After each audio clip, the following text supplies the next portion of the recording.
Welcome back, everybody, to week 206 of the Light Codes Messages, Monday's Light Codes Messages. Today, welcome to my new home. I'm always moving. I've moved again. So this is the first session from my new home. And I think it actually connects in somehow or other with today's messages. The first vision that I had today, which is to do with our purpose, was at the throat. I wasn't in the throat chakra, but it was to do, I saw a vision of a throat or a vision of a neck, and around the neck was an ankh, hanging an ankh. So I really feel this is about the eternal truth. Now we are at a point where we are really starting to access, and we need to follow the direction of the eternal truth, our eternal truth. And we cannot be distracted. We need to stay totally on track toward the eternal truth. So the ankh came in again. It was quite a long time in the alpha this week, and the ankh came in again after, and then again after, and then after that came in an angel with very big wings. Then I saw in the Omega chakra, which is to do with our soul's pathway, I saw a phoenix, and underneath the phoenix, somebody holding on to the phoenix as the phoenix flew. And the words I heard were on the wings of the phoenix. And there were a lot of keys coming through there. So the keys sound like my teeth chattering, because they are my teeth chattering, but it comes through in this coding through my teeth, which is the keys of Enoch, the activation keys of Enoch that come through. And it's actually a language in itself from the stars, from Sirius, and it is to do with the Enochian keys. So this is a very powerful week this week. So if you are into light codes, and then this is a really, really important one, because it is activating and giving messages that are beyond the soul, all the way back to to the Masters of Light, and to our higher selves, or from our higher selves. And then I saw somebody with a bow and arrow, and they were, pulling back the bow and arrow. And the message that I received through that was that, what are you aiming for? Or to keep your aim straight and narrow, like the arrow, really be aware of what you are aiming for. And whatever you are aiming for, be sure that you are aiming from your heart. So is it a heart-based thing that you are focusing, that you are working towards, that you are aiming from? Be sure that you aim from the heart. And then I saw it as we unified, in actual fact, that was when I unified the divine masculine and divine feminine energies. And then as I expanded those energies outward, we were unifying the throat and the solar plexus with the heart. And what I saw was a baby trying to climb up a slide. And there were some adult hands from above, holding the hands of the baby as it toddler tried to climb its way up the slide. So, from this we can see this is to do with our truth, and this is to do with our purpose, and having the confidence, and starting out to make that climb, to come into all that we are, and to have the courage to climb, because it's hard and it can be slippery, and we may need some help. So we're at the beginning, that humanity is at the beginning of climbing up into their purpose, and we may need some help. So calling on, what is the help that you need? Calling on help from those that are, the parental, so that the higher, the Masters of Light. Call on the Masters of Light. Remember, don't ever give up with your climb to become more light, to become more purified, spiritualize, ascend. It can be a slippery climb, and this is just the beginning. So call out for help from the divine, and for anybody around you that you feel that can help you if you need help as you are trying to climb. The next vision that I had today was in the higher mental body. And this is connected with our the reception of intuitive messages and receiving the messages from the divine. And I saw the Christ with his arms out. He was dressed in white garment with a white hood, and he had his arms out like this, as if to say, lift up, lift up. So again, it is the same thing, you can use invocation, the Christ above me, the Christ below me, the Christ in front of me, the Christ behind me, the Christ to my left, the Christ to my right, the Christ within me, Christ all around me, protecting me, loving me, supporting me and lifting me up. Use these kinds of invocations to help support you on your journey. What I saw after this was,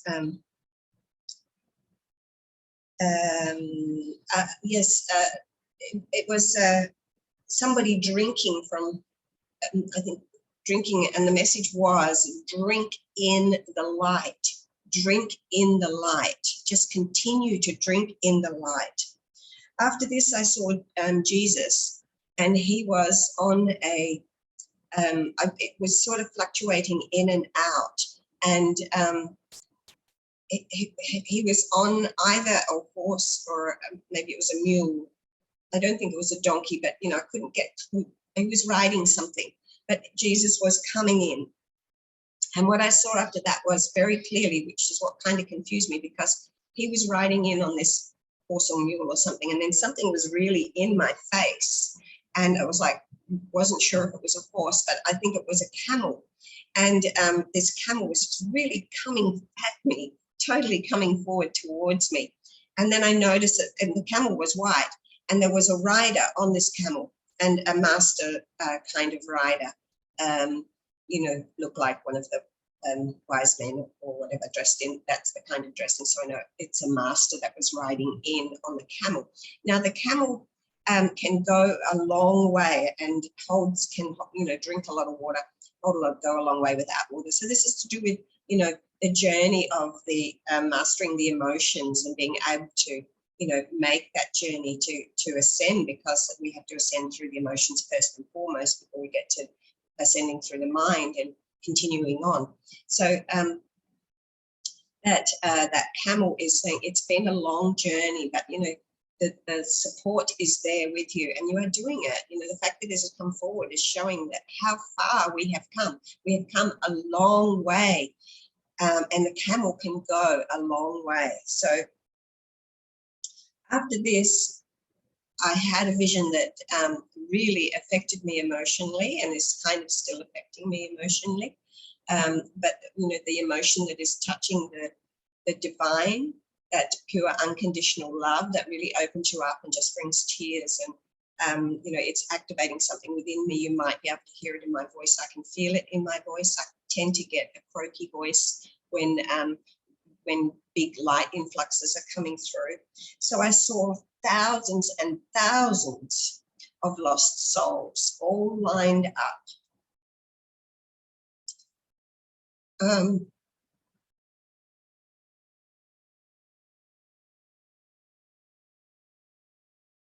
Thousands of lost souls all lining this roadside, and they were holding little flags, waving their little flags as a knight on a white horse rode in.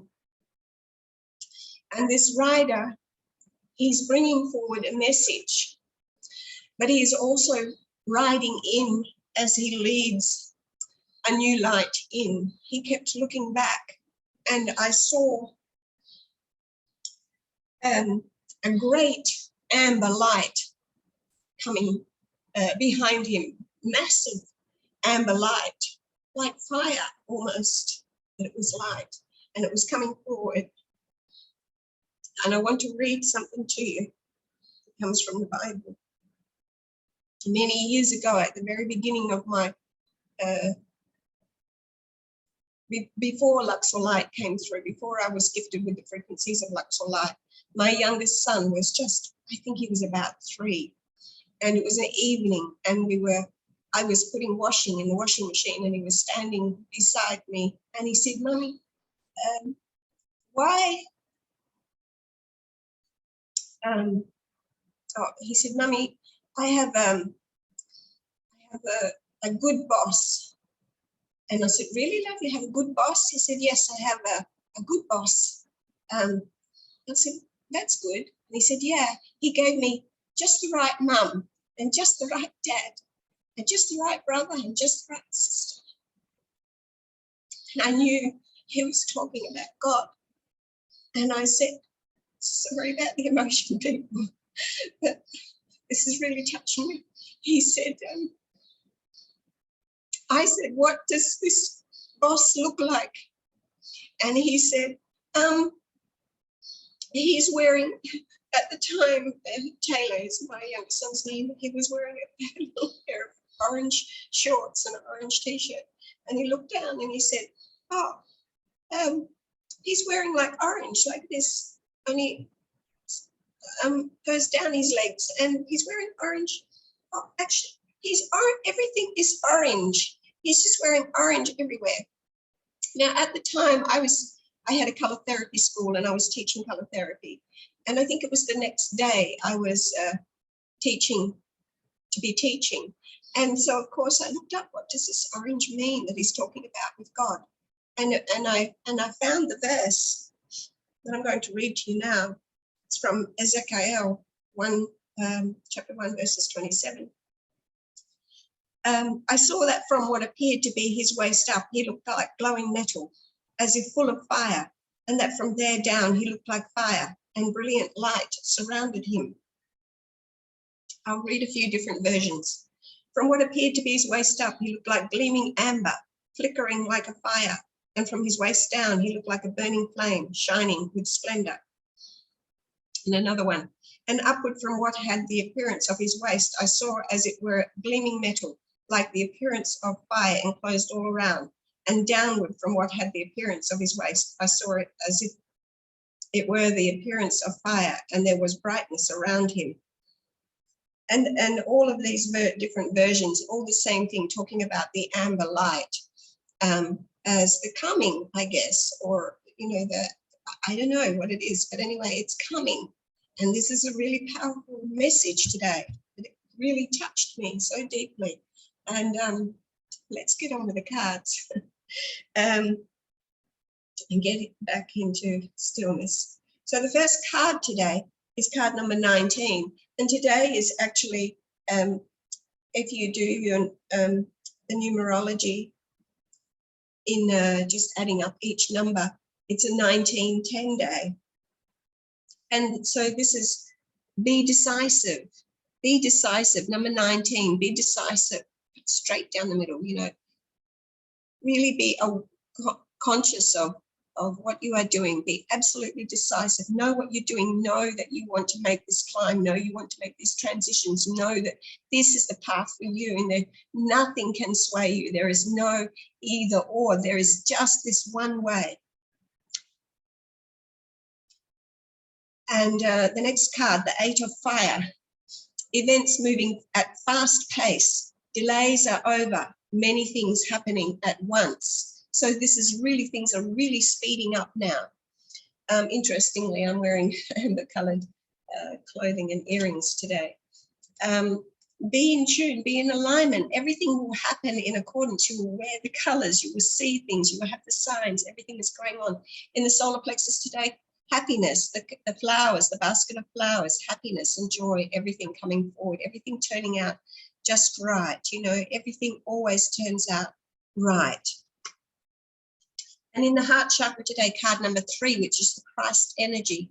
And it says, share the love. And if you remember last week, we had a hand holding out a little seed. And this reminds me of that, the seed of love. What are things growing into? Share the love, share the love. And in the throat today, the 8 of Cups, and, remove yourself from distractions. because distractions will hold you back. So it is a message of, just get out of the way. Do what you have to do to remove yourself from distractions, because now is time for you to receive. It is really important. We've just come through Easter. It's Easter Monday today. The Christ light is very strong and available for us. Remove distractions and find that alone time so that you can sit, you can meditate, and you can go deeper within and receive. Ask to receive the divine Christ light. Ask for it. And in the brow today, we have card number 24, the desert. Great transformation, great light coming forward. Look at the great light. This is the same message. It's the light. It's there. It's coming forward for us. Sacred archetypal element of fire. This is the same message as the amber light, the amber fire that was coming forward. It's coming. It's coming. Be ready. Mother Mary, we had her last week. Nurture yourself. Look after yourself. Call out for the help that you need from the masters, from Mother Mary, from whoever. But call on the masters of light to be there for you. This is your time. Nothing else is more important than receiving and activating this Christ light. In the light codes today, there was a long space of Enochian keys coming through. Very powerful session. I'll probably be knocked out sleeping for another day, which is what happens to me after the light codes. Usually Tuesday or late Monday, I'm gone. I'm a goner, and I'm out to it. And it's really important to remove yourself. I've moved away from distractions, and I've moved to this lovely place in the fields where I have a beautiful view, unobstructed view of the Nile, and in front of me, just watching the farmers and the water buffalo and the people in the fields. And probably by next month, the Nile will have risen all the way up to my backyard. So I'll be like on an island, and it's really beautiful. And I know I've removed myself for distractions, and more about my house in a moment. But listen, Manjushri. Listen to the messages. Listen to what I'm saying today. You don't have to take it word for word, but listen to what it's saying to you. There's another way to listen. You don't have to take things literally for what people are saying to you. But if you listen, it will be saying something to you. Listen to the texts that you read. Listen to the messages that come from your way. Listen to the people that are talking around you. Listen on a deeper, higher level and see what is it actually saying to you. Listen. And in Alpha this week is the card of crystals. And somebody riding on a unicorn or a white horse. So, this is a messenger of the crystals. Now, to me, when I see this card, actually one of the people in the group today was drawn to bring their crystals, Lemurian crystals and different crystals that they brought in. So that was really interesting that they had already listened to their higher self. They had listened and they connected with the crystals. I tend to think this is also about us, humanity becoming the crystalline energies, because as you move through the ascension, that is exactly what you become in the higher consciousness. You become the crystalline being, the crystal being, the crystal, how you call the kids the indigos and the diamonds and the crystals. They're more and more evolved. And that, we are, program your crystal for greater light, greater light, greater light. Purify your crystals and yourself, because you are the crystal. Purify your crystals around you and the self. And the thing that I wanted to say about my house in regards to this, the crystals or the gemstones, is the house that I have moved into. And I just looked this up last night, and I will write a blog about it soon, because I've moved into a stone house. And I wondered what were the stones that the house is made from. So I asked, to find out from the builder. And the stones that it's made from is mica and sandstone. The floor is sandstone and the walls are mica. And mica is very much a protective stone and protects you from radiation, protects you from, you know, EMF, and protects you from all negative energies. So I feel like you know, it took me a long time to decide to come here, and there are a few, you know, a few little problems to be ironed out, but you know, I'm here now, and it's very protective. And it, you know, one of the reasons that I came, because I was in a beautiful place, and so it was a big decision to come. It gets very hot here in Egypt, very hot. Summer is, you know, 48 plus every day for months and months. So you need really good air conditioning. And I was in a place with super duper air conditioning, and I could work comfortably and not need to worry about the heat. And I had a swimming pool. And anyway, so it was a big decision to move from there to come here. But so I took about 2 months to decide. This place found me, not I found it. It was offered to me, and it was just an empty shell. And I helped. They asked me to, you know, to help to whatever I wanted to go in, whether I took it or not. So I was part of, you know, the design of inside, the colours, the furniture, the, you know, building the cupboards and, you know, what have you, the kitchens and everything. I was part of all of it. So every day for the, you know, for the last month at least, and 2 months, I kept coming back.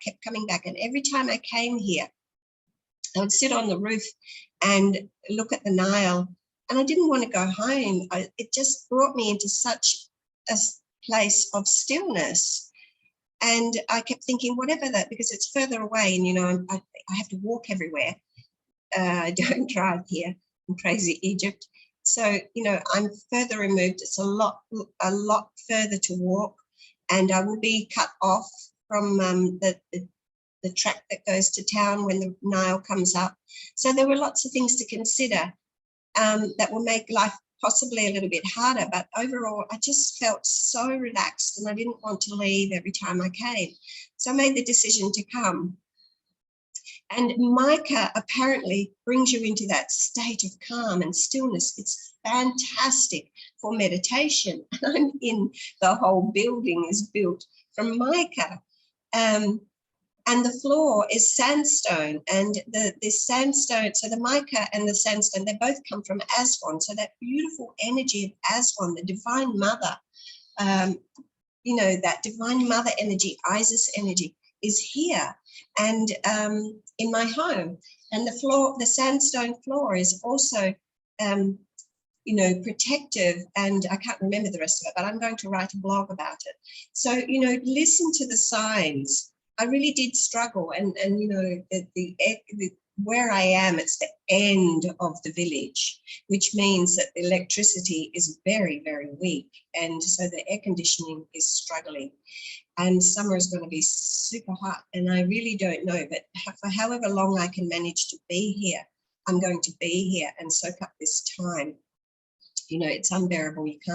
I can't work in the heat because my work is all to do, you know, I'm healing all the time and I'm in deep meditation. So if it's super hot, I go into meditation. I don't come out. All of a sudden I'll wake up and go, oh, that's right, I'm doing a healing for somebody. So, you know, I have to be cool and comfortable when I'm working. So anyway, you know, I think that is, you know, take notice of the crystals, the gems, the stones that are around you. Take notice, because right now this is really important for us. Soak up that, come into the touch with nature. That was the other reason I came out here and away from the town life, was to be back in nature. You know, I'm living in Egypt. It's, you know, it's desert here. So to be on the Nile, it's green. You know, I'm looking at the farmland, and behind me I have windows all around me. The whole building is windows and stone. So I have the Nile and the you know, fields in front of me, and behind me I have a mango plantation and banana plantations. So I'm in nature, and I really needed to come back to that space. And, you know, this is a part of this message here. Remove yourself from distractions. So I won't be able to just willy-nilly jump up and go, yes, when, you know, let's go, you know, do something, as I have been while I've been living in town. Now I have to plan it. But I've removed myself from distractions. And while it is very important to nurture ourselves and to look after ourselves and do things that are fun and be a part of life, you know, in town and all of that kind of stuff, we also need to remove ourselves from distractions so that we can really absorb and bring up all the light and the power, absorb the power of that light that is coming through. And sometimes it's hard to remove ourselves from distractions, because sometimes those distractions could be loved ones. But you must find the time, because there's, you know, this is a time where the world needs us to be at the highest light that we can possibly be, in order to be able to help others to rise up. You know, and again, I see this big line of lost souls. You know, really, they were just people, obviously, just people, but they were like, they looked lost and they felt lost. And so that is humanity in general, waiting, and really they're waving their flags now that the Savior is coming. You know, we don't have to say, what is the Savior kind of thing. Savior is the light. Bring the light in, awaken that part of you, awaken the Christ within you, Christ above me, Christ below me, Christ in front of me, Christ behind me, Christ to the left, Christ to the right, Christ within me, Christ all around me, Christ lift me up. Be lifted up into the Christ light. And I'm really emotional. So, because the light is touching me, the divine is touching me, and this message is really, really important. And I'm going to leave you with that, and share the love, share the love. And I will see you next week. Thank you from my new home at the end of the village of Ramla, at the beginning of the village of Jorf on the west bank of the Nile in Luxor. And before I go, I want to just mention a very beautiful soul, an Englishman who lives here in Luxor, part of the year and part of the year in England. I've just recently published my book. Okay, I think that's backwards for you, but it says Birthing a New Reality. And I couldn't get a copy here in Luxor because postage is it just doesn't happen, okay? So, you know, I couldn't get a copy for myself. And a beautiful soul had a friend coming from the UK, and it happened spontaneously for him. Somebody told him that his friend was on her way, and he just quickly said, can you get this book? And he bought the book, and I was on Facebook, and I opened up Facebook and I saw a photo of him with my book upside down like this. He's reading it upside down with a joke on there that, you know, these authors from Australia, you have to read the books upside down. No? Of course, because I come from down under. And then he had another photo of it. And I was so surprised because I didn't know that it was coming. It was such a beautiful surprise. And he bought it to gift to me. He gifted me my own book. How beautiful is that? And so, Birthing a New Reality, it's an awesome book. The Search for the Beloved, A Journey of Awakening, the Unbelievable Truth. And in my book, I talk about the journey. I talk about the journey, the spiritual journey, the ascension. That I talk about how I awakened and how you are awakening, but maybe you have not recognized it. So I talk about how you can recognize, and there is a powerful energy behind this book. So when you read it, be open to receive the energy, be open to receive the message. You know, listen, read and listen. And I received a beautiful message from somebody this morning that was reading it over the weekend, who said they were in tears with realizations that they were having. And this is a common thing, that people are having realizations of their own as they read this magnificent book called Birthing a New Reality, as you are birthing your own new reality. Recognize it, read the signs, buy my book. So I'll see you next week. Bye, everybody. So much love.